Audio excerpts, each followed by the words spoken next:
Welcome to the Laughing Monkey Music Show. How you doing tonight, Neil? Hey, good to be here. I'm doing awesome. I'm happy and honored to be here with you. Well, I'm glad you're on, man. We talk about some of your stuff. You are a guitar madman, and I wanted to have you on and talk about some of your stuff. I mean, you have a lot. You've played with everybody, pretty much.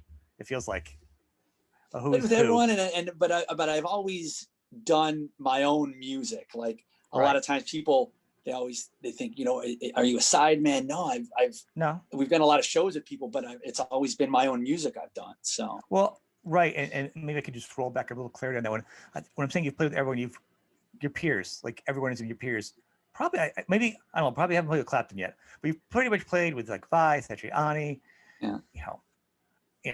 Michael Anthony, like the who's who of the rock stage. Yeah. And you've done your own solid rock albums, I would imagine, and actually looking and going through all your albums, I have one question for you. Do you still have a Christmas tree up right now? Because you have so many Christmas songs. I imagine. No. Or you have a train set going on around your studio or something? No, that's a good question. I did a project called One Silent Night years ago. And it's beautiful. It's beautiful too. I thank you. A kid I love. So you never, once you release something, you can't, it's hard to compartmentalize it to the month. But so, a lot of times at the show, they're like, are you going to play Joy to the World tonight? I'm like, it's July. Of course I'm not going to play Joy to the World of Drummer Boy. Halloween songs now. Come on, man. We're in the Halloween mode now. So I know. It's just when you look at it, because you did part 1 and 2. And then you did and you did a live version, which makes sense in the continuity. But then if you look online, like iTunes likes to say, we're going to take all your songs and your albums, we're going to shuffle them and put them out of date. Right. So sometimes I'll be with an artist. I'm like, can you tell me the exact date? Because they're the only people that know. And sometimes they're like, you know what? I'm not even sure. Or,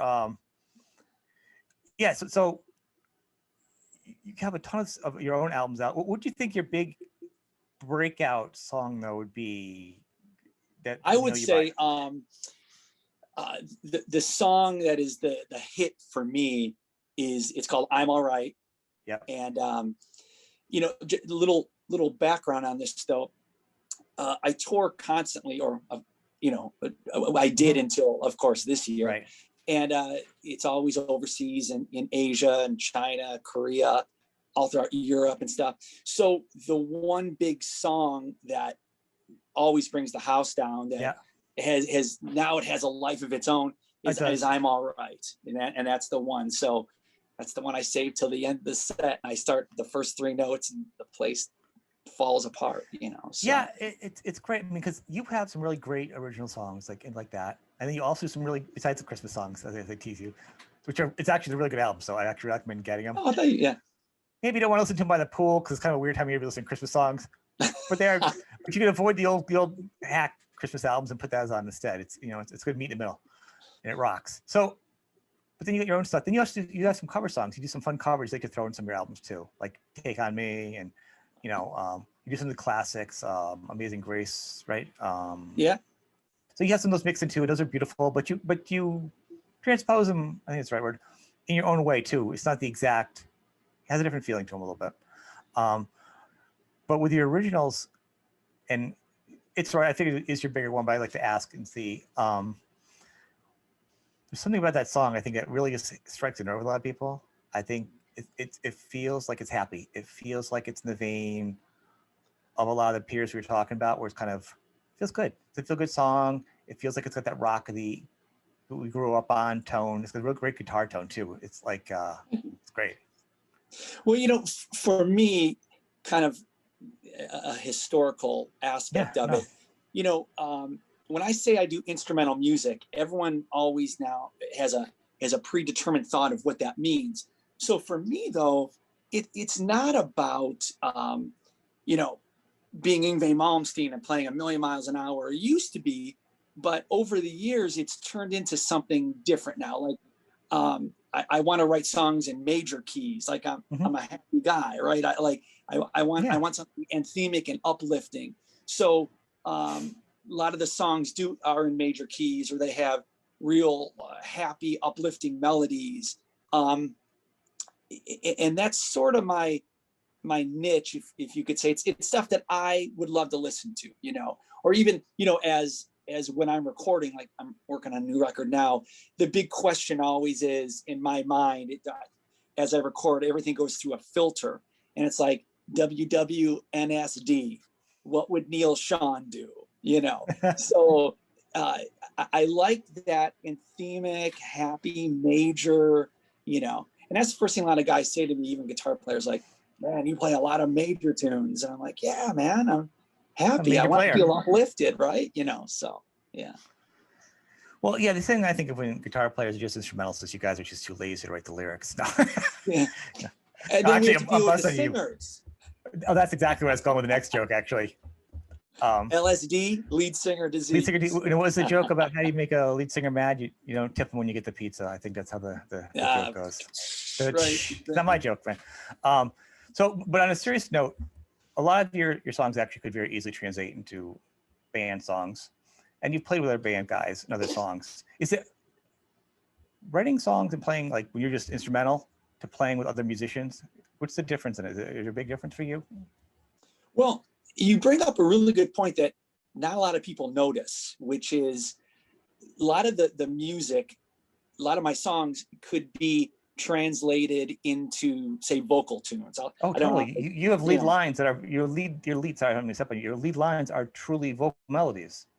Right. And that's sort of my mantra when I'm writing a song is, my joke that I always say, live is, where the hell's the lead singer? And I always hold up the guitar and I'm like, here's your lead singer.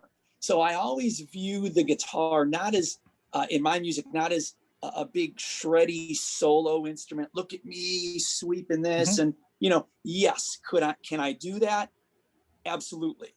But I view the guitar's role as a lead singer.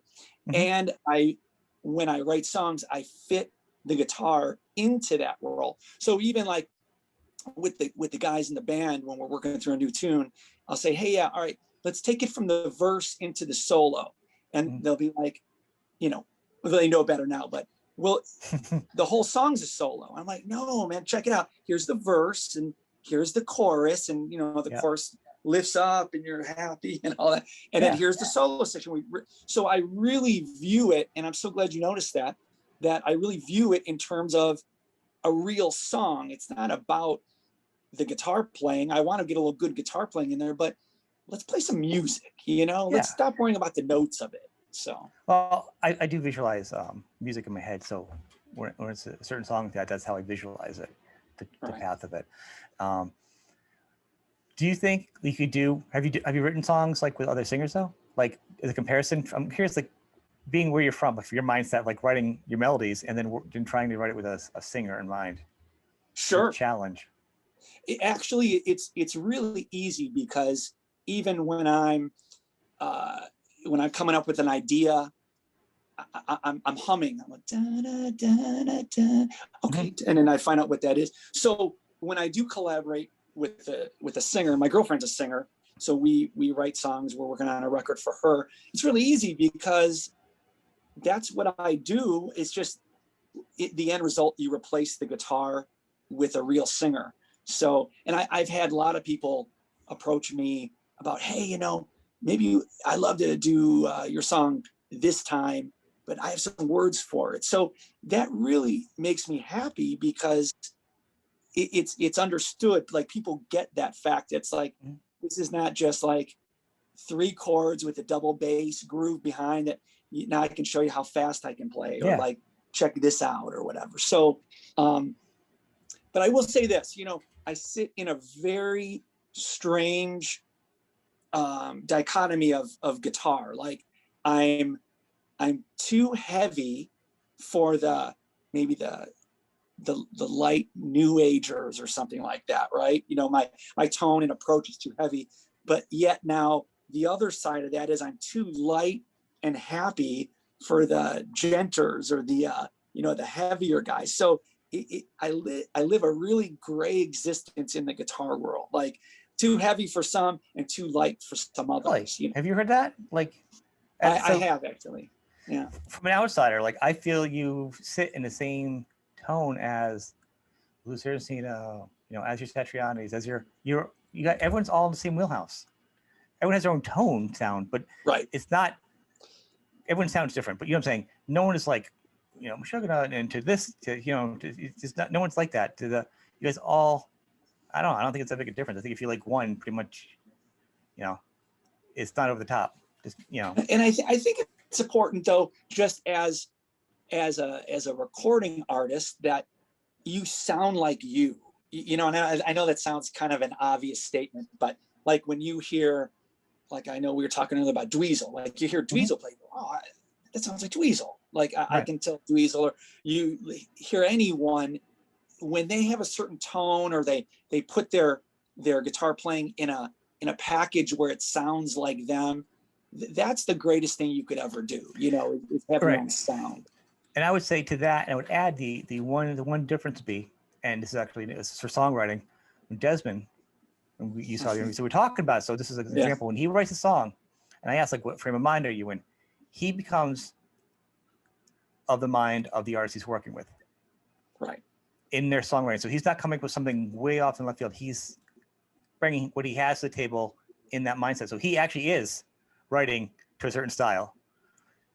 I which is a different way to write that. I'm not saying yours is wrong. It's just, I'm just saying it's just a little different. It's fun to see that everybody writes differently. And on that point, I listened to he has an approach of writing that I absolutely love, and it's called top-down writing, which is he always has a title. He always has a cool song title, and he always thinks like what the finished product will be, or what's the message, or you give love. Hey, I have a song title. You give love a bad name, right? And then you work down from there versus, hey man, you got a riff, and then building it, And I think it's just such a great way. He's been really inspirational to me because obviously he's such an incredible writer, but I love his approach, top-down writing. Like, what do we want to get out of this? If the listener stops the music, will they still hear the melody? Will they feel what you want? And I love it. Like, it's big picture. Like old fashioned when we used to do cars, they kind of sketch out the design for the car. All right, put everything inside of it now and kind of put the wings on it. Like, this is what rough is. This is rough that we're going to put out this year. All right, you guys go figure it out now. Put the top down design. That's exactly right. Exactly. And I agree with you. And I think anything you take from your life. So like, we'll use it as one more example. So he was saying, like saying living in prayer. It doesn't matter, that little line where he kind of took it from that bad part of his life, but kind of turned it out. Sure. Musically, do you take inspiration yourself on some of your guitar lines where you can be inspired to think about it, kind of? Good question. I'm not inspired by sometimes things that people think I would be. Like, they're like, oh, you saw a beautiful sunset. Will you go back to the house and write a beautiful song to honor that? I don't really function that way. Writing to me is very, this is going to come out weird, but it's very mystical or existential in a way that, like, everyone could write a song. We could write 15 songs today, and say we wrote a song, but you're fishing and you're poking your toe in the water to see if you're going to get a good one today. Right. It makes sense. So it is. Yeah. So that's what I'm sorry. That's what I meant. But I don't mean like, I think the sunset thing, that's like a little easier. And you've seen how my questions are always a little more the way I'm thinking. I mean, I actually mean more like how you're feeling throughout the day. You have all different emotions, like really deep inside of you, kind of just sets you in a mind space. Like, it's more of a cathartic thing where it's not like obvious. It's just kind of like, that's just where your train of thoughts going from the events that's transpired around you has made you feel where you're going on your journey, sort of like, I guess. No. I understand. That's so easily out there. It's easy. Yeah. That's kind of like where you're at and then where you're feeling and the journey. It's more of a journey. I think, what's interesting to me though, I realize that there's so much going on in our lives today, not just this year and the virus, but like in general, you're overwhelmed with like social media and Mm-hmm. TV and music, and there's so much stuff. So for me, I've realized that for me to write music, I need to hear my inner voice. And I know that we're getting all existential here today, No, but that's what I this is need to all be able about. to, hear myself. I need to, I can't have anything else. So that's why most of the stuff I write is in hotel rooms or something where you get to the room. I have a little recording rig. I set it up, done with the show or after sound check, or, it's quiet. There's no one there. Now I hear my brain. Now I can recharge. Now I can, now you could have an intimacy with a note or the music or a chord. Now you're like, and because you're not hearing all that input and hearing all that static in your mind, now you could explore areas. And so, as weird as it sounds, like I have to tune everything out and hear silence for me to allow my inner composer to come out. So Everyone I've spoken to has a different way. There's no weird way. You know what I mean? yeah. And that's why I like to ask, and a little bit deeper than just the surface. So to follow that. So do you write? Can you just write? Do you kind of sit down and write when you're in that spot when you can get the quietness, you get the zone? Do you like to just sit down and write, or do you have to be inspired? Do you have to? Everyone has a different way. Like Steve Vai keeps a guitar around his house, and he just hears it. You know what I'm saying? From the gods, it just comes down to it. From the gods to his fingers, his long, talented fingers. But like a lot of people just, they're like, if I don't hear it, if I can't hum it, it's not a good melody. I'm not going to use it. Right. And I'm more like that. So, this year I've turned over a new leaf. Like normally I would wait till I'm on the road and then, just kind of pick up an idea here or there from sound check or the hotel room. But I've implemented a new rule for end of 20 and into 21. So every morning, get up, have breakfast, have my espresso, come in the room, and I set my I won't say the name, my Amazon device right over there. I have an hour timer, okay, and I set an hour timer, and that hour of time is blocked out for no phone, no nothing, just to see what happens, right? Mm-hmm. So we're talking about Desmond Child, but Diane Warren, you know who Diane Warren is, of course. Oh yeah. Best interview I've ever read with her, where she said, half the battle is just showing up. So every day she would go to this room, shut the door. She had a little, DX7 keyboard, and she would just write for a given amount of time, and whatever happens, happens. So that's what I've been doing for the past little bit, is every morning, an hour, no preconceived notion of what it'll be. Could be, on keys, could be on guitar. And then it's incredible now, I have 20, 25 new ideas that I would have never had if I didn't do that. So I'm more or less now taking more charge of the muse, the creative energy of it, as opposed to just waiting for it to come to me at a sound check or whatever. Now I'm like, I have an hour, I'm waiting for you. Let's see what happens. That's also kind of a gift though, because a lot of artists still can't do that. They'll sit in a room, they'll be like looking around. Next thing you know, you come back, there'll be 12 pens stuck in the ceiling. You know what I'm saying? Yeah. Right. You know what I'm saying? Because some people, that's just not what they do. They can't do it. Especially hard. They have to be struck by it, or they have to be doing something and they have to be working it out. So to be able to sit down is such a great tool, because you'll have such amount of songs put aside for if you do hit a dry spell, or you're not inspired, or you're not, you can make yourself work on something. It's a good thing. But the important thing, and I love that we're talking about this, is I know I play guitar. My thing is, everyone is to be a hot shit player, but honestly, it's not about any of that. It's about how good is the song, right? And guys, it's just a background to whittle around. That's cool once or twice to hear it. You go, whoa, that's crazy. I don't know how he does that. But there's no real emotional connection. It's like you're doing academics or something like that. Mm-hmm. So I love that we're talking about songs. We're talking about composing something that people feel, not just, it's not just like a guitar exhibition thing, but it's something that these are songs, Right. that's the ultimate goal. And you do that, you write the song, and with the with that, it's kind of like a meal. It's a basic meal, but then you can be a hot shot. You can be flashy because that makes it better. It's not just you can have the same meal handed out, but then you want all the stuff, the accoutrements on it, all the little things on it. I want my meal to look good too. You know what I'm saying? I want it to taste good, but I want it to look good as the next level. Depends on where you're going to go for that meal, right? No, so when you stir up all them, exactly right. But if it's just a really pretty looking meal, you eat, you're like, this is awful. I paid this much for it because it's all flash and there's nothing there. Yeah, but that's a fine line, and that's where you as a guitar player, songwriter, and guitar player, put the two together, and that's an important thing. Is for me, I always have to add on to the flashy element. So I'm running for a new record now.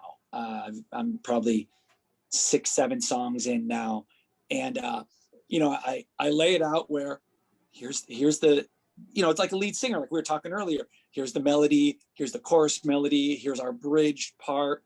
And so like if I would release what I have right now, everyone would go, all right, that's pretty. I don't know if he can really play or not, but I see what he's. So then I always, once it's all set, then you go, then you start putting the little pieces of fire in there. Like, all right, well, instead of going, da-da, you go, so you put the heat in after, I put the heat in afterwards. Yeah. So I'm positive that the meal, like, to use your analogy, that I've created is edible. And now let's put some garnish around it. Like, yeah. Got crazy on the analogies. Right. I know, make me hungry now.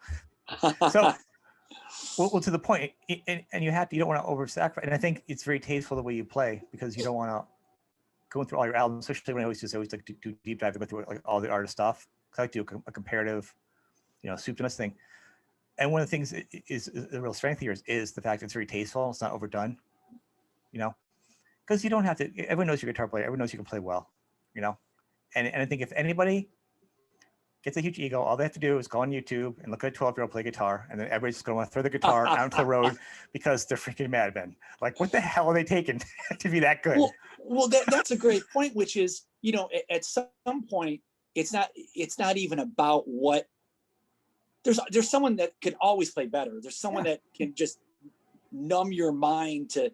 So at that point, let's just play some music, and well, once again, it's not a song they're playing, or is that their song they're playing? No, there's not been on any child prodigies come on and done their song originally. At that age, you're like, I can't believe they did that. That has not come out yet. I've seen them play great songs. There was a Chinese girl, I think she was 7 years old. She did a cover version of "I'm All Right." Like, 7 years old. Like, are you crazy? So. I have nothing to offer past that. So I just pretend they're all robots, so I feel better about myself. Right. Very shallow inside. It guts me every time. Like, I just started playing a few years ago, and I'm like, just because I'm like, I'll start playing. But that's what you should do. You should start playing guitar in your late 40s, because that's the way to do it. Well, with YouTube, you can start playing. You can learn from these kids at your leisure. It's strange though, generationally. Like, so for instance. When I was coming up, it was the neoclassical thing. So it was the Yngwies and all the shrapnel guys, Vinnie Moore, Paul Gilbert. My same generation, yeah. Right, exactly. So that was, compare that to like the Jimmy Page era. That was like, what? How are they doing this, right? So now though, it's flipped again. So now you see these gent guys, like the Periphery guys, or like all that. I say this in a good way, the math rock guys. And I watched it. I'm like, what? Oh yeah, I could never play that ever. So it's generational, right? So yeah, it's crazy, and the perspective you get getting older. Like when I was younger, I was like high school bands, rock bands, but I sang in bands. And so whenever I write a song, I couldn't play guitar. I always wanted to learn. But I'd say, like, the Desmond, like, I have lyrics, I'd have an idea for melody. I'd bully the guitar player into coming up with some ideas for me that would go with my song, right? Right. Because I wasn't good, too talented, which isn't, rocket science. But Later in life, then you sit down and start playing guitar. And what's really great is you actually relearn the structure of a song. I was talking about this last night. Is it feels like you've heard it a million times. You're like, it's simple, it's this. I'm so tired of it. But then you relearn what the artist was thinking. You get a different perspective of like you're like, this is simple. It's so simple. It's brilliant. Like how they come from here to here. Like you start tearing apart a cover song, somebody else's. And this leads into this question. Like, have you discovered yourself, like the brilliance of some of the songs you've done that you thought were, that's going to be a fun song. But then you're like, holy crap, this is a brilliantly simple song. Or the layout is just something I wouldn't have thought of when you do covers. Of other people's songs, correct? Yeah. Yeah, We're already assuming your songs are brilliant. even down to things that exactly what you're saying, like you miss the first time around or the first years around. Like let's take Back in Black, right? Yep. So I really don't think there's a drum fill in the song. It's as simple and bare bones as you can get. There's like 2 guitars and a bass and a drum and a singer. Like it's fucking perfect, right? Yeah. But I don't know if anyone really, I know I didn't appreciate it when I first heard it. Like, are you kidding me? This is perfection, you know? So yes, I always go back and I start understanding stuff when it's simple, how amazing. Like, so for instance, a record that I'm really into lately, and I've been into my whole life, but is the Cars' first record. Okay. Yep. To me, it's genius because, again, now I'm going out of the metal realm and all that, but there's no realm. There's no. I don't believe in apologizing. I don't believe in having guilty music on my phone. I will listen to ABBA and I will listen to Slayer if I want to, and I will listen to whatever I want, and I will not apologize. I don't hate anybody's music. I might not enjoy it or listen to it particularly. I have no motion to hate music. It's music. So that's exactly. That being said, the slate is blank for you. Clearly about how you feel about stuff. So the Cars' first record is just genius. It's pop songwriting where everything sits, the guitar playing. It's amazing. So I have a greater appreciation for that stuff. You know, I forget who you were talking to. I was listening to one of your interviews and you're talking about guilty music. Is that what you called it? Yeah. Rick Springfield, man. I love Rick Springfield. I'm a Rick guy, man. Straight up. I was learning a Rick Springfield song the other night. He was the perfect rock pop person at the right time for me at that age. Absolutely. He came up and there's another time with Carter Hole, but then it went back and I started listening to his other stuff and like some of the songs that he did. I can't think of what it is now. It was like from a band back from where he was from, like in Australia, and it's like back in the 70s or something. The Zoots or something. No, that was a band he was in, but it's another band he did, and it was so fantastic. Look, I didn't even. This is what I listened to in the car on the way home. Oh, that's a good one. You know what I'm saying? Like, I do. I've been listening to it probably the past 6 months. I probably listened to it. I'm coming out on your show right here. There it is, Rick. There is no guilty music. I will not apologize, and I hate that. You know, I will not apologize. I might not be a big fan of a certain band, right? But good for them. No, create. I always said with Rick, if he wasn't on the soap opera, with his music, the pop sensibilities, he would have been another Bryan Adams, or like he would have been viewed differently with the same music. It's interesting, but anyway. I can say that, but let's just go the other way with that. If he wasn't, would he have been heard? Would he have had a chance at the audience? Look at what he had before. Before he was on General Hospital. Look at all the albums he had. If you go looking in the record bin, I'm a vinyl album guy. You'll find a lot of old Rick Springfield albums out there. And he was the real deal. He was a singer-songwriter before he got on General Hospital. That's what I'm saying. I mean, he couldn't, get arrested, and his talent was still there. It's not against him. It's just, the luck of the business. It's whatever. So did it maybe put him in the spotlight, an opportunity to get looked at, and then when you got looked at, you get trapped in it?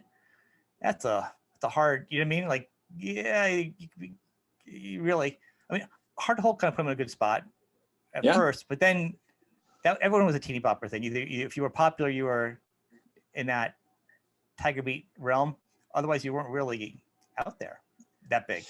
But who could have heard Jesse's Girl and not thought, oh my God, this is the craziest pop song I've ever heard. It's like hearing My Sharona or something. Like, it's a hallmark of something, So, well, the fact that the lyrics are kind of dark too, and it's so popular. Right. I love when you have a great rock song and you go back and you listen to the lyrics. And I'll use the Beatles, Maxwell's Silver Hammer. Like, you listen to those lyrics and you're like, you don't have the kids singing that in the car or something. Like, it's some crazy lyrics, like getting smashed in the head. You're like, what a great song about smashing someone in the head. That's probably my favorite violin song. You know what I'm saying? It's like when you do that to the lyrics, you go the other way with it, or the music's really dark and the lyrics are happy. Right. But with that song, it's kind of a relationship song. And the fact that he came back and owned it recently, you saw Jesse's Girl, was it 2? Yeah.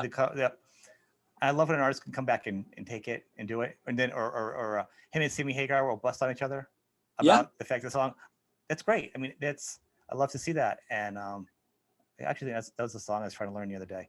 So yeah, Rick is awesome. Even as far as dark lyrics, people, I don't know, they realize like, what is the police song? I'll be watching you. Don't stand so close. Yeah. Those are some dark lyrics, and I don't know if people really read into that as well. Kind of passes over people's heads. I'm a lyric guy. I'm like, you guys are really this is some dark stuff going on. Like, that's in a lot of songs though, but it sounds, it's how you interpret it. But it goes back to what we're talking about, which is it's always about the song, right? We're not really talking about to hear that drum part on Jesse's Girl or Tim Pierce's amazing solo. Like, we might mention that in passing. I did, because I like Tim Pierce's guitar playing. Right. There's like 3 of us, and I'm one of the guys going, I did. Absolutely. I get what you're saying. I'm just harassing. No. But it's always a song first. Man, what a great song. Man, Tim Pierce killed it on that solo, didn't he? So, but it's always about the song, and that's what it's about now, So, that's always the goal. Well, I was saying this the other day. So, like, but sometimes the people aren't so aware of it. Now, the band Enough's Enough, and they've had a lot of lineup changes. I've talked to different members of the band. I'll probably be talking to them again. But there's a chance, like at one point when the singer Donnie was in the band, and Johnny Monaco singing for him. And if you go on YouTube and you listen to him sing, and this is about any of the singers, because obviously everyone always likes the original singer, and even Johnny says that, something like that. But when you listen to it, most people that listen to Enough's Enough are not going to know as deep as if they're in the audience listening to it. It's negligible if they even really know the difference. Right. Of how much people really pay attention to the song is my point. Like, if they're all playing guitars and he's singing, and it's pretty close to being spot on. Not trying to copy him, and that's just an example of like how much people really pay attention to a song. That's why it's the lyrics. It's like a good melody. It's like Men at Work, Cargo, great album. Yeah. So it seems so simple, but I don't think it really is. Or we all know Vegemite Sandwich. We know this, but it's a melody. It's right. But do you know what the hell the song's about? I don't actually. Now that you mentioned a grown man, I don't know what that song's about still. There are mysteries that I don't know about, and I'd like to know that before I know what's going on in the King Tut Zoom there. Yeah, so I'm saying, but it's another good song, When you hear something, you feel it, and I think the reason why I like your song with your big song, it's like, oh, I'm all right. When you hear it, it's like that tone. It also you feel good. It makes me feel like that rock high school, the summertime. It evokes emotion, and I think some people feel emotion in a song before they feel anything. Yeah, thank you. That's and that song has kind of been the goal of what I've done with most of my songs, which is let's not worry about the playing. Let's worry about what it's saying, or is it right? Is it evoking an emotion or something? I mean, all your songs are like that, but for people that are probably watching, it is your bigger known song. So all the songs are like this. You got to listen to all the songs. But so people can follow along the conversation, I want that. It's just an easier point of reference. You know what I mean? That one song. It's not. You're not a one song guy.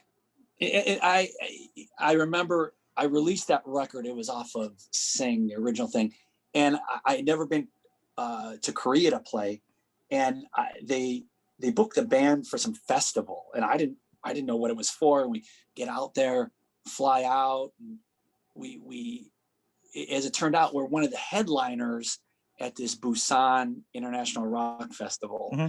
And I walk out and we start playing, and I didn't know the record was out there at the time. And like, there's like these banners, like, I'm all right, and like whatever. And it was crazy. So that song really, especially in Asia, like has a total life of its own. It's That's in the great. United States, obviously not so much, but you know, the US is not really the market for me, but overseas, yeah, It's not the market for most people that are even on my show. It's it's like Europe and Asia, the markets, because they're a little more open-minded, you know. But like with your songs, just like say with Rick Springfield, he has a wealth of material, and you know him because you listen to all the songs, and you're like, one song's better than the other. But the satellite to get you to that song is some of his pop songs that brings other people in. Sure. So with you, people write their whole lives, you know, to come to Rick Springfield or somebody to come up with a couple notes that draws people in. Like some people, their whole lives will never do that. So you've done it once, twice. You know what I'm saying? That's Right. fantastic to be able to come up with a couple notes that strike such emotion. I feel very fortunate. I listen, if I can move anyone with my music or get an emotional response, then it was a success, right? It's not about, oh, I see you played 64th notes over a triplet feel over, you know. Yeah. I don't care about that. I want someone to feel something, and that's the important thing, you know. So Would you break down a little bit where you're coming from when your Peach album? That was when you're like, what was the mindset for that album? A little different. Like, I'm not gonna mention the name. I'm not gonna do that. But I saw a band that is very musically endowed, you know, and we walked out of the place, and everyone around. endowed. I feel like I need to take a shower after that. Everyone's like, "Oh my God, it was a life-changing experience," and the music, to me, I have a very sensitive, delicate sense of melody. You know, it was too many Mozart, too many notes. It was just too much muso nonsense, you know, and I had a real visceral reaction to that show, and I said, you know what? Everything this band's doing, I'm going the exact opposite. I want to play the simplest, most riff-oriented, Back in Black sort of. I don't want there to be any misinterpretation of what's going on. Like, I don't care. No one cares I'm playing in 15/16 with a triplet feel with the, you know, like, I want Back in Black level songs that are just immediate and hit. So my mindset for that record, and it's really snowballed into even more now, is immediacy. So first tune off the record, Bari, you know, like, that was the goal, is easily recognizable, digestible music that everyone could love. You don't have to be a musician I don't need you to study the music. I don't need you to break apart the time signature and worry about what modal variation I'm imposing over a minor seventh. You know what I'm saying? Like, I had a very, just a straight ahead 4/4 style rock record. Yeah. Yeah, I don't want any of that. That's all you guys. You guys can be moved by all this stuff. I want to do Back in Black in an instrumental record, so to speak. So that was. It's good because there are variations. I don't think you're not doing cookie cutter albums. You know, I can listen to an album and you'll hear, you know, your big song, and you'll hear another song, and then some songs actually just sound like, I'm like, I can hear this behind like a J.J. Abrams movie. Like it feels like a soundtrack piece. Right. Like, it's very powerful. Right. And, you know, I'm not gonna say majestic because there's no unicorns in it, but it's really, you know, it's moving. Like I actually feel like I could see some like an action scene or something. Yeah. And then some of the songs kind of just feel like, you know, it is a rock song. It's a little different. So you're not looking for just, I mean, maybe Peach is a little different, and that's why I was asking about that one. But like, your albums do vary a little bit, you know. They're not always, the mindset's a little different. I think that from the outside. Yeah. That's why I ask. No, it's you pick up a lot of the intricacies with it. So the record before that, 212, was a little bit more. There was a heavier vibe to it, a little more complexity to it. Not noodling complexity, but the chord changes were more in depthful and stuff like that. So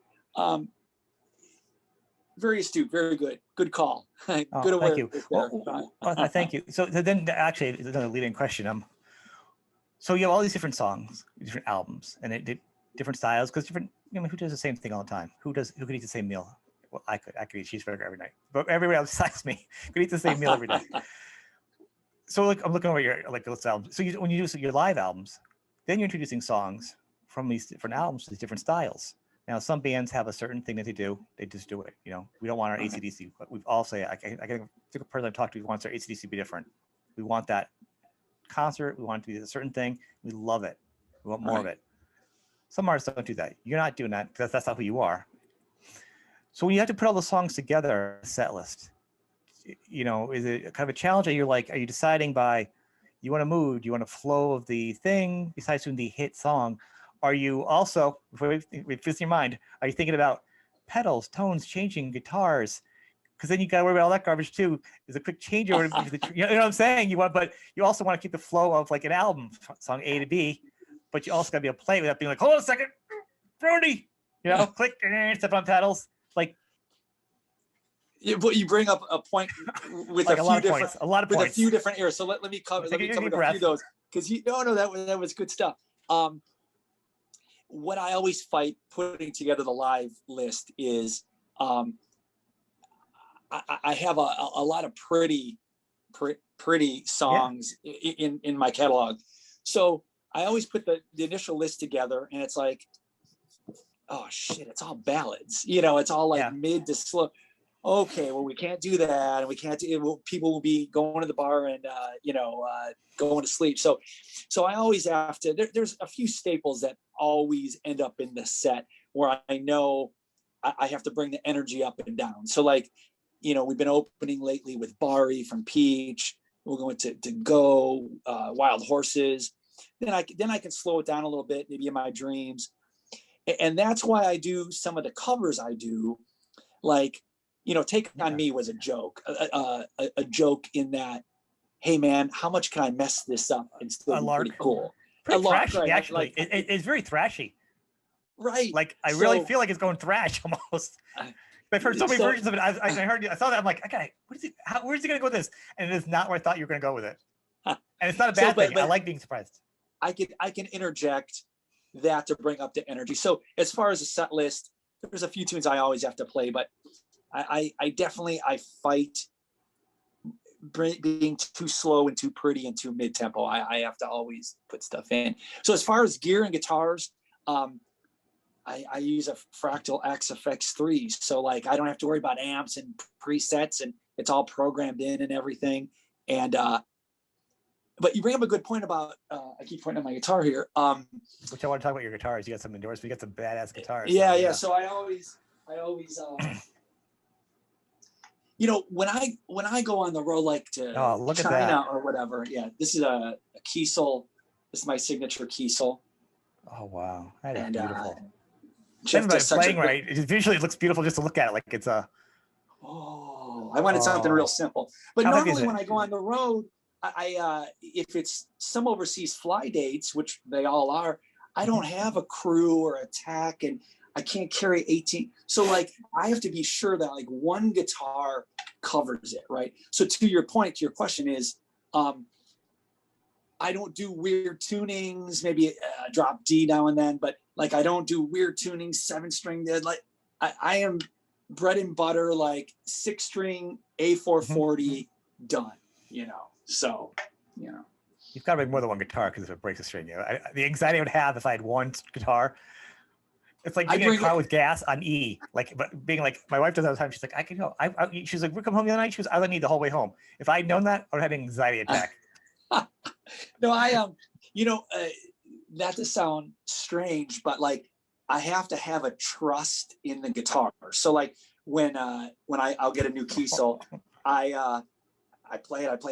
Like I know that whatever guitar I take on the road, I know it does not break strings, and I use 11 to 52s. So I use heavy strings, but these guitars just do not break strings, and I change strings every night too. So, but yeah, I'm really happy with this. Jeff Kiesel, just great. What are you using for strings on it? What are you using?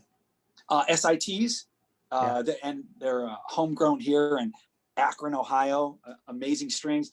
the intonation is fantastic. But 11 to 52, and you know, everyone's like, you stretch a lot of strings. Like, do you use light strings? And no, man, I want it to fight me a little bit, you know. So well, it's weird because it makes your fingers stronger. Like when I first started, I had really light that came with it, and I said, you know what, I'm going really heavy, like Stevie Wonder, like baseball heavy string guitar. You know, saying like really crazy. 13s. And afterwards, and then I went back to like midway. You know, like Right. I got DRS, they would go out of tune or whatever, and I'm like, it felt kind of good to practice on because then you feel like you're less stronger. Makes it a lot easier transitioning. Yeah, and the tone's better. And so now if like my buddy hands me a guitar, hey, what do you think of this? And it's like 9s or 10, like, whoa, it's hard to play it for me. I need a little fight back with it, you know. So with that being said, so the audience, and this isn't is you want to please yourself, but you got to please the audience.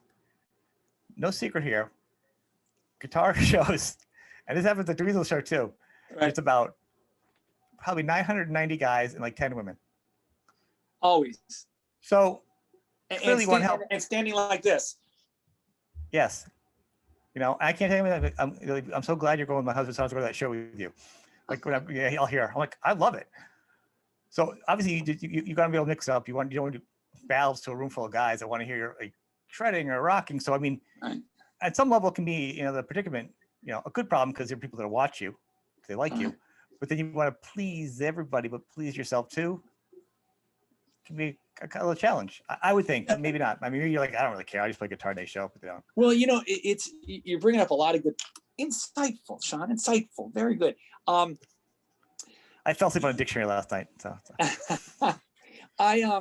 To me, you, not to get existential on this part, but you have to be comfortable in your own skin, right? Mm-hmm. So you have to understand what it is and who you are and what it is you do. So like we were on US tour before it got canceled in March, right, in 2020. And we were on tour with a great, I'm gonna say progressive gent band called The Arbitrary, right? And they go out and they just crush it every night. And, you know, it's a lot of the, I don't know if they would classify it, but like a lot of the math complex, you know. Mm-hmm. And me and my guys, we loved it. But we knew that when we go out on stage, we know what we do. We know who we are. We're going to go out, we're going to play some pretty tunes. We're going to play out some, you know, our major sounding stuff. And we're going to do it unapologetically. So, to your point, I really do. I can't play for the crowd, and I can't really play for me. I have to play just who I am and what we do. No, that's fair. It's good. I mean, so even like, you know, sometimes like I was on tour, Andy James and I were on tour, China a few years ago, and he'd come on and just burn the place down with chops. And then, you know, at first you're like, wow, man, I'm feeling some heat. Whew. I better go, man, I got to play some fast stuff, you know? And then I realized I can't do that. Or another example, I toured with Michelangelo Badio a few years ago, right? And so it's him and I. only have one guitar. I have one neck. How can I do this? Right. And so he'd go out and he would just burn the house down, right? So I said, you know what? I'm not going to do that. I'm going to go just do what I do. I'm going to play my pretty songs, you know, and it works perfect because no one's stepping into, there's no competition because I can't avoid who I am and the music that I write. So when we go out, it's already boiled into the equation. So I'm just going to do my songs and do it the way I do it. And if people don't like it, they shouldn't be at my show. Right. And that's, I mean, there's two schools of thought. And so I wanted to hear like where yours was. And I'll back up one thing. But a side note is I would love to see Michael play a guitar with one neck. To sit down like a one neck guitar would be the weirdest thing in the world. Have you ever seen that? Like he play one thing. But I don't think I've seen it in a while. Then people see this, that. Yeah. But the set he would end the show with that. And he would just kill it. It was amazing. But yeah, one neck. Right. He's the man. I like the fact you own it, and I think, and that's part of the thing. And I think it was an open-ended question about like a lot of guitarists do this. You do what you do, and that's why, you know, we go to the show because we already know who you are. Buy the tickets because we already know who you are. You know, Right.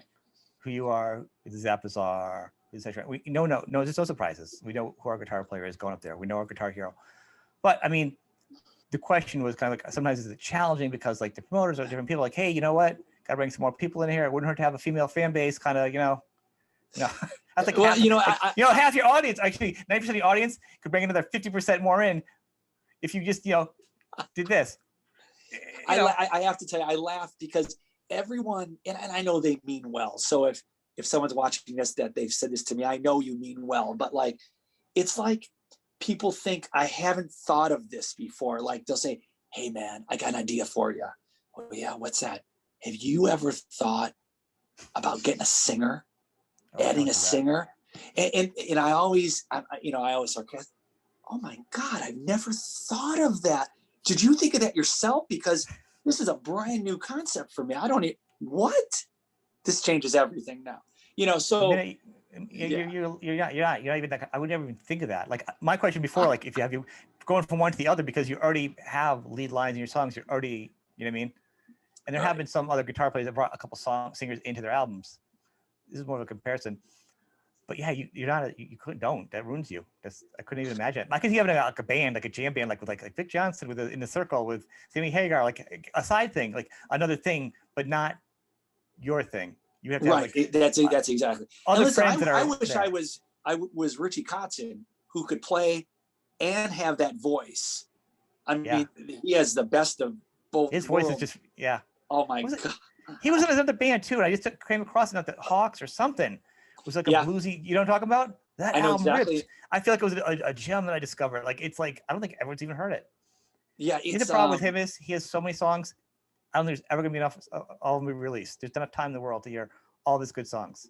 And he just released something with Adrian Smith now, I think. Yeah. Something new. I mean, but listen, that's not gonna suck, right? We know how stunning his playing is, but that voice is that's Paul Rogers. That is that level of voice, So incredible. Chris Cornell, Coverdale, right? But the thing, like, so his thing is guitar is infused with his voice. Like everyone has their own thing. You know what I mean? Your sound is your guitar and your lead and your melody and sensibility. And the thing, right? Obviously, it's work for you because you do play. You don't have a singer. You have a full career with that one, so it's not that you don't need it. I always say, like, when you find something that you do and it feels good, it's very natural to you. That's usually where people have the most I hate to use natural twice. The best success.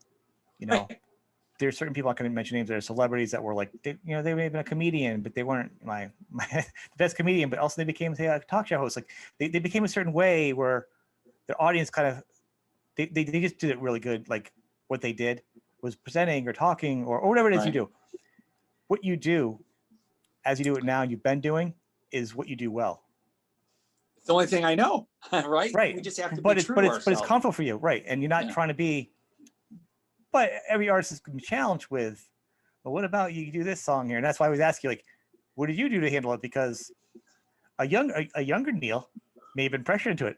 We've learned a lot of bands were pressured, or musicians, earlier on, because you don't have no idea. You're bright-eyed. You're like, what? All this money, an album? You think this is going to make me signed? If I don't, I'm going to be back, making, behind the scenes at a restaurant again, or not doing my dream. No, it's when you're young. I remember the young Neil where, given the example about going on stage with other bands, that are on the same bill, and you're like, man, that guy's great. Fuck him. And you go out and you go outside of what you do. Right. And now you're trying to be that guy. And now that doesn't help anyone. So I guess just with age and experience, you settle into who you are, and then you fine tune what it is you do to really fit your personality. Right. And then you live there comfortably, So I'm living there comfortably now. But I don't think it's just you. I think a lot of artists have done that. And I think even generationally, I think you even enjoy it now. There's even more. There's like more of a wealth of material. The strength of everybody's albums now. I feel like everybody's kind of is feeling like everyone's in their best pair of jeans right now, kind of broken in, maybe ripping the knee. Like everyone feels comfortable, and they're just going out and just doing it now. It's less. I don't feel there's competition as much. Before, it did feel like everybody was trying to like one up each other. It was just like, and I think sometimes the song for Sacrifice or the production of an album because you're rushing it or you have the person do it, people are just kind of sitting down and doing their stuff now. At least in this genre, I'm thinking right now. People are more empowered too. You know, before you would have to get a producer in a studio, and now basically all us guys, you know, we know how to record stuff. We're more in control of what we're doing. We know what we like. We're not as reliant on other elements of it. So it's which is more super awesome because that's what I got my degree in analog recording in 1990. Thanks a lot, guys. Right. Thanks a lot. But it's funny. Perfect timing. The year I graduate, Apple comes out with GarageBand. Damn it. I couldn't have played it any better. I get what you're saying, and there's a lot more control. Let's talk about some of the stuff you're doing right now, though, recently. You've got a couple projects you're working on. Yeah. So I'm working on a new record, so I'm really excited about that. So let me ask you this. Let me throw this out to you. Did you just turn a table? Is this like a David Letterman thing where you just flip the table on me? I just flipped it on you. You're under the even time to prepare. So I'm trying to decide how many tracks on a record, because we're in like a singles market now, right? So for the new record so far, I've got like maybe 6-7 tunes. And I thought, I don't know if you need 10 songs anymore on a record. Like if I had 8 and a bonus cut of something crazy, is that enough? What do you think? Honestly, I was gonna say 11. I like 11 to 13 quality songs. I'm a full on. I invest in an artist. When I listen to your album, I don't listen to a single. If I'm gonna listen to Peach, I'm probably listen to Peach like 3 times. Right. I own it. I want to know. So you want the full. You want the definitely enough material to like immerse yourself in. And I think it's hard because here's the challenge you're at. Like that's my answer. And so we'll go back to Desmond Child's talking example. Anybody hasn't seen it. Some of the markets he's sending off songs. Remember, he's talking about they're chopped up like a minute song. And to him, that was the world he's in. You know, when you talk about like promotional songs, you like a minute. I couldn't imagine chopping a song down to a minute. I like to have a vinyl album, and actually have a show like with vinyl albums where you take the album. We're talking about the album with the artwork.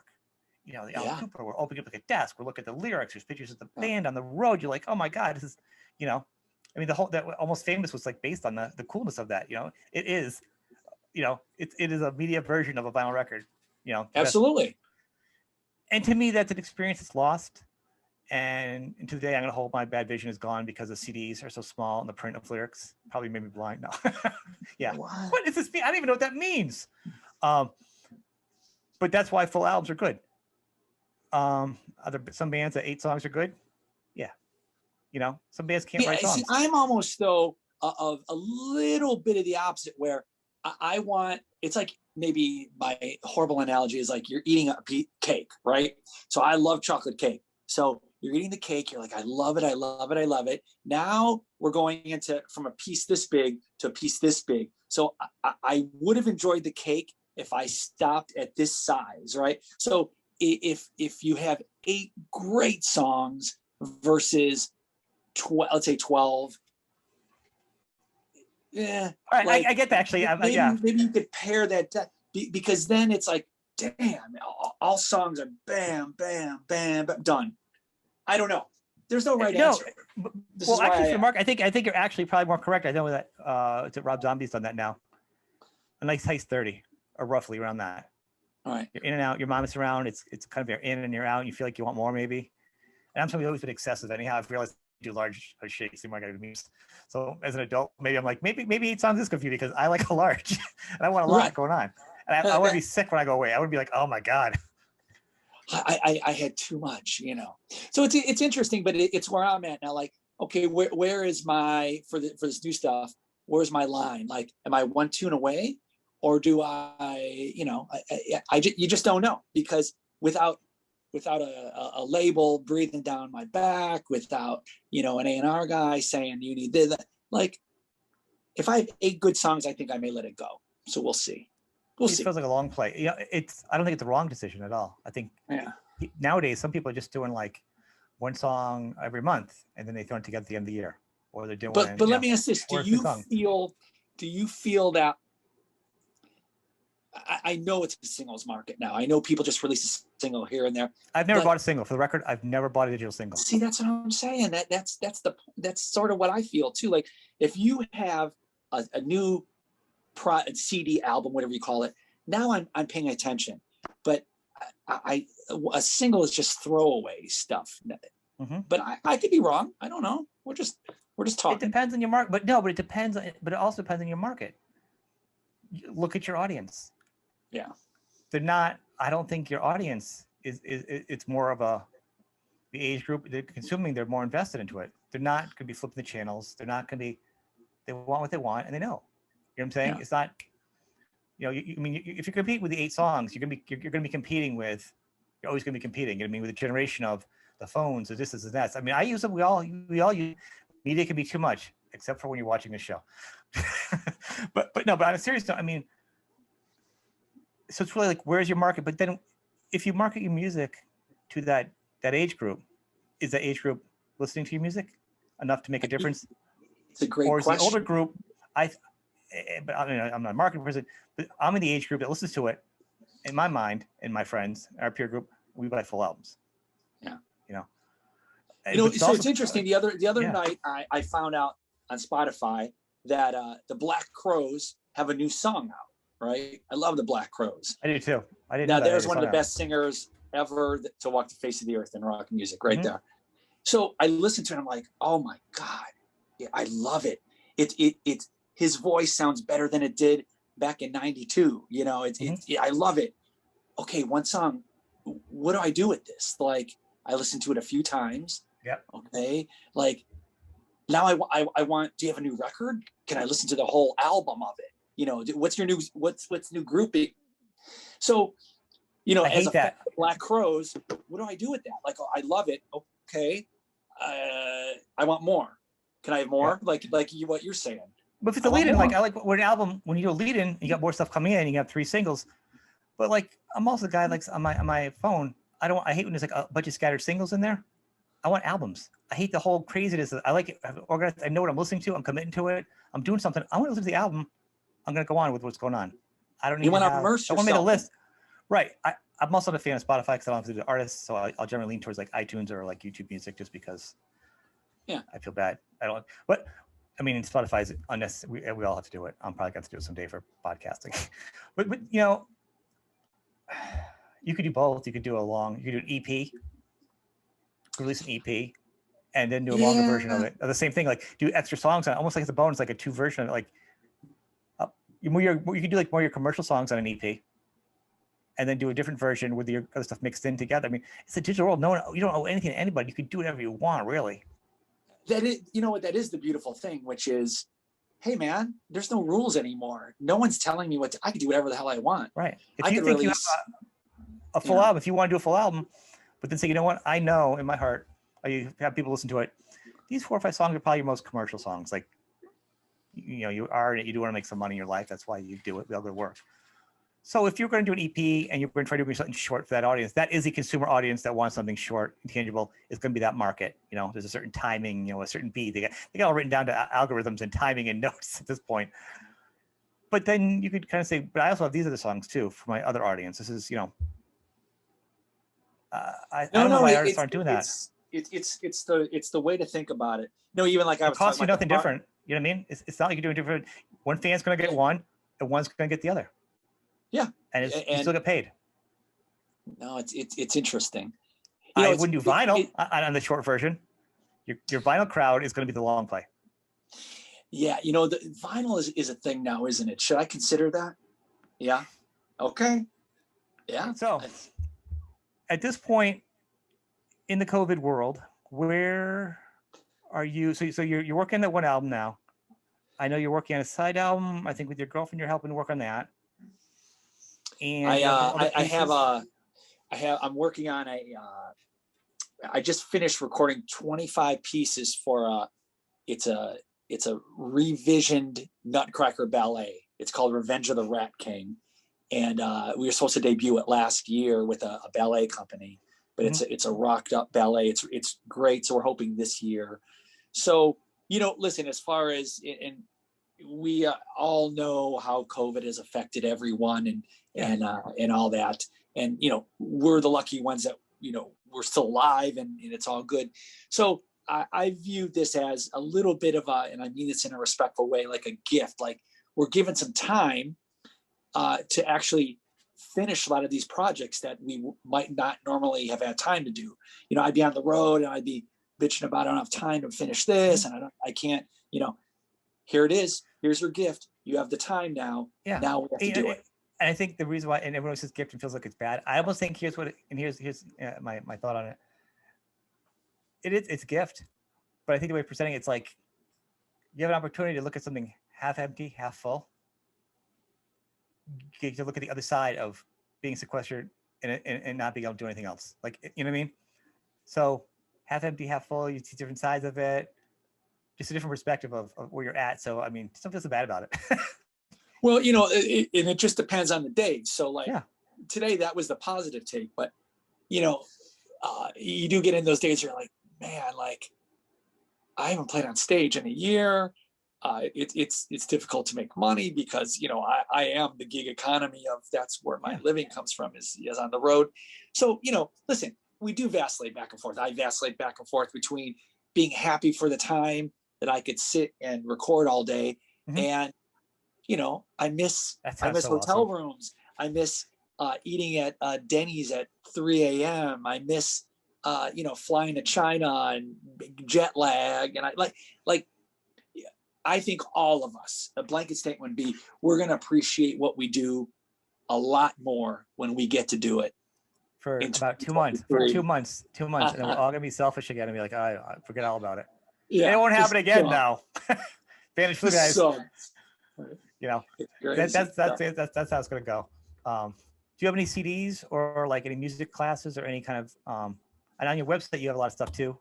Yeah, I actually, I started doing Skype guitar lessons before the pandemic when I was on the road, and it's worked out really well. So yeah, I am available for Skype or FaceTime web lessons. They could get it at my website. They could send me a message. There's a link for lessons, and it works pretty well, man. Like we get a lot done. I have students kind of around the world, and it's a lot of fun and it's great. And I enjoy it. I really enjoy it. So yeah, hit me up on that. Yeah, cool. I love to hear, because some artists are like, they want to do it, but they don't know how to get started. Or some artists are like, I can't do it. I need to be sitting with them. And some artists are like, it's the best. I like the idea that you can reach out to anybody. I like the fact that, oh my God, Neil could help me play guitar. I could have a lesson. You know what I mean? It's just so great. Like now, I could imagine back when I was younger, be like, oh my God, you get to play guitar with, you know what I mean? Yeah, and listen, the only thing we really can't do is jam at the same time because of the latency. But other than that, it's the same experience. It's great. And how many people play YouTube? All the YouTube instructional. You're not talking. You're not even talking to people, so you can't jam with it. You're watching a recording and you're watching it back. You can stop and say, "Hey, Neil, what was that note again? What am I playing here?" So you're already more interactive than the probably billion of guitar lessons that are on YouTube every single day. Right. Exactly. Watch. You know what I mean? Exactly. So I see plenty of benefits to it. I respect the challenge that some people have, because people want to have. Just like they're like, I want to record. Some people don't. They can't record remotely. Some people are like, there's 4 of us. We're all in our houses. When it's over, I just turn it off. I don't have you're not knocking your beer over my amp. You're not doing this and that. When we're done, I'm turning it off. I'm going upstairs and watching Game of Thrones. Some of the guys are like, you know what? I want to have the experience. We all need to be together. I can't be playing with a computer. What is it, Star Wars? I mean, so that's a new challenge for people, for musicians, because there's 2 different schools there. It is crazy. I was thinking about that the other day, to put a fine point on that. Like, when we used to do a record back in the day, we'd get, everyone together and rehearse the tunes and go to a studio. And it was a big event. It was a big celebration. It was a big process, and there was a lot of bonding. But now I realize, like, it is, I don't want to use the word lonely, because that's not really the word I mean, but it's you're more isolated. You're more introspective with it. Like, I'm collaborating inside my own head, with people. And so it is a different process, and it's not this big hoopla that we hey guys, we're going to do a record, we're going to do a new album. And, you know, it's, Well, you got to be a self-starter these days. You do, but I think part of the fun part, and I'll say that is, you're right. It's the hoopla. It's the ceremony. It's the ceremony of even a vinyl album. It is the opening. The album's going to drop soon. I'm actually going to go to the store and buy vinyl. They spent time in the studio working on it, like, and then you open it up and it's got the new smell or whatever, and it's got stuff inside of it. And it's huge. It's a whole event. So the recording process was very similar. Yeah, you know? Of course. But got to see cassettes, and you got cassette CDs, and it's like, now it's like a digital download. Now you're like, do I struggle with, do I do a single or an EP? You do both. You do a long play and an EP. No, it really is the Wild West again. It's anything goes, because no labels are really funding anything. So you're really self-funding everything. So you know what? Do whatever the hell you want to do at this point, because digital download. This is what we always wanted anyway. So do the digital. I'm looking forward to the Neil Zaza digital EP, and then the long play album of the whole thing. You know, I got to do vinyl. You've inspired me. It's because of you now. So I appreciate it. You'll let me know, and I'll be one of the first people to get it from you, because I love it. I love the warmth. I love the cry. I love it. I mean, I'm a vinyl. I used records. I can't tell you about a new album. I love vinyl. Well, even down to you know, like growing up, I knew what every studio they would record at, who produced it, who engineered it. Who knows now? Like even stuff that I want to know, I don't know who mixed it. You know, I agree with you. You have to look it up, and you're like, is it even accurate anymore? Yeah, you look up, like, Desmond Child's like, nobody knew about my songs. I'm like, dude, I knew you as much as everybody else, because I read every production, songs, this, that. It was a whole thing. Yeah. And nowadays, I'm like, I have no idea. Yeah. And that makes it sound old, but it's not. It's just that needs to change. There has to be credits. There has to be, because we want to know if someone mixed something good. Maybe they can mix my stuff, but how do you know who mixed anything these days? You know, or engineered or is just produced. Or the problem is, the scary part is, it's not. Maybe it's not older. Like, get off my lawn, kids who are listening to this. You guys, is media going that way? Does it really not matter to people? Do people just don't care anymore? Is it just, are we going to become dinosaurs? Are we Led Zeppelin during the disco age? Are we, or punk? They may not care anymore because they never known about it. Like, obviously we've had with vinyl, we've had the experience of getting it, laying on the floor, getting the album cover, the sleeve out, putting it on. Now I'm here for 30 minutes on one side, or 20 minutes or whatever. I'm reading the credits, I'm reading the lyrics, you're smelling the ink. Yeah. Like, come on, man, it's the experience. You don't have that anymore, And vinyl also makes up for the preposterousness of 8 tracks. Right. Because somebody had to apologize for that, because when I had sticks and it's like too much time on my hands, it fades out to one thing. You got to flip it over to hear the second part of the same song. Somebody's got to pay for that. I needed vinyl to make up for that. I need vinyl. I can't be interrupted like that. I can't work under these. Who flips over one song? Who does that? I'm sorry, I'm going to sidetrack here, but really, it's a true thing. Who does that? Well, this has been fantastic, man. I'm glad you come on. We'll have you back for the vinyl show. Man, let's do that. Other things. When you promote other stuff, we'll have you come back too. Anything you got? I'm in the family. You're in the family. That's it. Okay. Part of the monkey. Part of the monkey. You're one of the monkeys to the show now. That's it. All so right. I want to thank you, man. Thank you. All right, brother. We'll talk soon. Thank you so much. Take care. All right. Be safe. Bye. Yeah. Bye.